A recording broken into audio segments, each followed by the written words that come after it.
नमस्कार, स्वागत है आपका हिमाचल न्यूज़ 24/7 में। मैं पुनीता।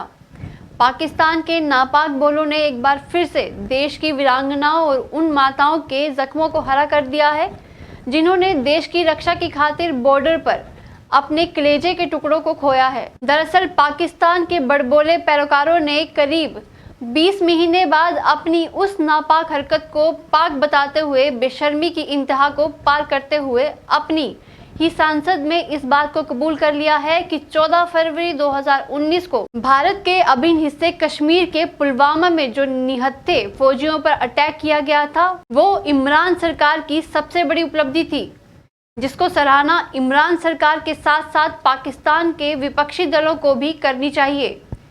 इमरान के बड़बोले मंत्री फवाद चौधरी के इस नापाक बयान ने उन शहीद फौजियों की विधवाओं और माताओं की दुखती रग पर नमक छिड़कने का काम किया है, जिसको मद्देनजर रखते हुए अब उन वीरांगनाओं ने भी पाकिस्तान के प्रति बयान आने शुरू हो गए हैं। पुलवामा अटैक में हिमाचल के जिला कांगड़े के ज्वाली से शहीद हुए तिलकराज की धर्मपत्नी ने पाकिस्तान के कबूलनामे पर ज्यादा हैरत न जताते हुए कहा कि पाकिस्तान जिस बात को आज कबूल कर रहा है उस बात को उनकी सरकार ने उसी वक्त स्पष्ट कर दिया था कि इन नापाक हरकत में पाकिस्तान का सीधा सीधा हाथ है। बावजूद इसके इस पर कई सवाल भी खड़े हुए हैं, मगर अब देश की सरकार को चाहिए कि पाकिस्तान की इस हरकत का करारा जवाब दिया जाए। पाकिस्तान ने पहले भी कई बार ऐसी हरकतें की हैं और बाद में उसे कबूला भी है और इस बार भी उन्होंने ऐसा ही किया है। और अब हमारी सरकार को इसके प्रति कड़ा से कड़ा कार्रवाई करनी होगी इसके खिलाफ, ताकि वो दोबारा से ऐसी कोई हरकत ना करे।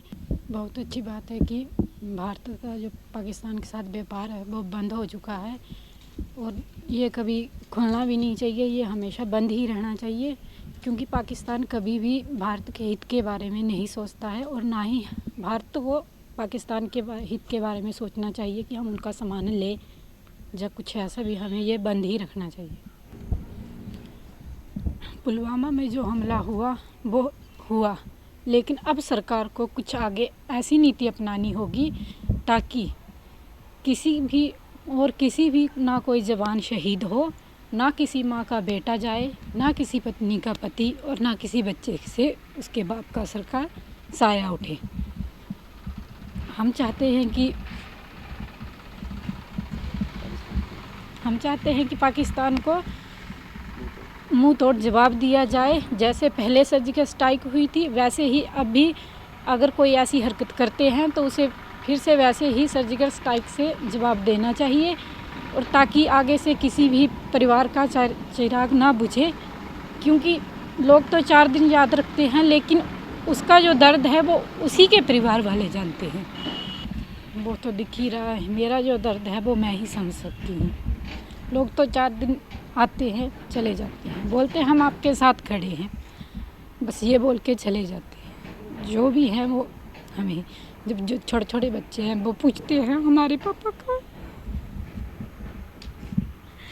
जब दूसरों के पापा आते थे बोलते हैं हमारे पापा का है, वो कब आएंगे।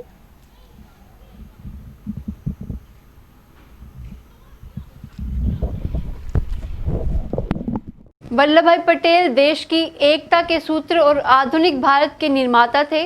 भारत के विकास और राजनीतिक इतिहास में उनके योगदान को भुलाया नहीं जा सकता। यही विचार उपायुक्त राकेश कुमार प्रजापति ने सरदार वल्लभ भाई पटेल की जयंती के उपलक्ष्य में उपायुक्त कार्यालय में आयोजित कार्यक्रम के अवसर पर कहे। इसके उपरांत नेहरू युवा केंद्र की तरफ से रैली का आयोजन किया गया, जिसमें विभिन्न युवा मंडलों से 80 प्रतियोगियों ने हिस्सा लिया। कार्यक्रम में युवाओं का भारी जोश देखने को मिला। सर्वप्रथम सभी युवाओं को उपायुक्त द्वारा एकता की शपथ दिलाई गई, जिसमें सभी युवाओं ने देश को एकता सूत्र में पिरोने की पूरे जोश के साथ शपथ ली। और देखिए, पूरे देश में हर्षोल्लास के साथ राष्ट्रीय एकता दिवस मनाया जा रहा है। 2014 से जब से ये कड़ी शुरू हुई है हमारे भारतवर्ष में, हमारे राज्य में, हमारे ज़िले में भी इसको मनाया जा रहा है। आज नेहरू युवा केंद्र के माध्यम से जो हमारा यूथ है वो पहले तो हमने शपथ ग्रहण का समारोह रखा था, उसके बाद आज एक एकता रैली निकाली जा रही है। इसमें यही संदेश जन जन तक ले जाना हमारी कोशिश है कि हम लोग जात पात धर्म से ऊपर उठें और एकता के परिचायक बने और अपने देश को और स्ट्रॉन्ग करें। वन, युवा सेवा एवं खेल मंत्री राकेश पठानिया ने स्थानीय नगर परिषद में नगर परिषद द्वारा आयोजित कार्यक्रम में बतौर मुख्य अतिथि शिरकत की। नगर परिषद की कार्याधिकारी राखी कौशल ने मुख्य अतिथि का स्वागत किया। इस मौके पर उन्होंने शहर में सफाई व्यवस्था को सुचारू रूप से बनाए रखने के लिए नगर परिषद को 3 नए वाहन जिसमें ट्रैक्टर, ऑटो, 3 व्हीलर भी भेंट किए। उन्होंने बताया कि नगर परिषद को आगामी 1 वर्ष के भीतर 2 और अतिरिक्त वाहन उपलब्ध करवाए जाएंगे। हिमाचल न्यूज़ 24/7 के लिए धर्मशाला से विपिन शर्मा की रिपोर्ट।